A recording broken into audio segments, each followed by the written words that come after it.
जब पाएपछि धेरैले एउटा मिस्टेक गर्छन्। अब त जब पाइहाल्यो, करियर पनि सेट भयो, अनि त्यहीबाट ग्रोथ स्लो हुन थाल्छ। जब पाउनु इम्पोर्टेन्ट माइलस्टोन हो र त्यसैले नै करियर स्टार्ट गर्दछ। अफिस जोइन गरेपछि तपाईँ कति छिटो सिक्नुहुन्छ, नयाँ रेस्पोन्सिबिलिटी तपाईँ कति कन्फिडेन्टली लिनुहुन्छ, फिडब्याक पाउँदा आफूलाई कति इम्प्रुभ गर्नुहुन्छ र आफ्नो रोल भन्दा अलि बढी भ्याल्यु क्रिएट गर्न खोज्नुहुन्छ। यिनै कुराले तपाईँको ग्रोथ डिसाइड गर्दछ।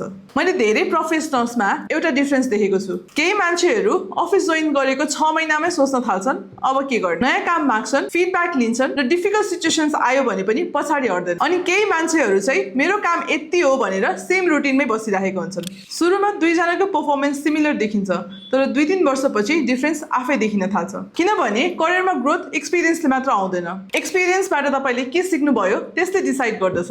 याद राख्नुहोस्, जब पाउनु अचिभमेन्ट हो, तर करियर बनाउनु डेली चोइस हो। तपाईँ पनि कर्पोरेट करियरमा ग्रो गर्न चाहनुहुन्छ भने फलो गर्नुहोस्। म यस्तै प्र्याक्टिकल करियर लेसन्सहरू सेयर गर्दै जानेछु।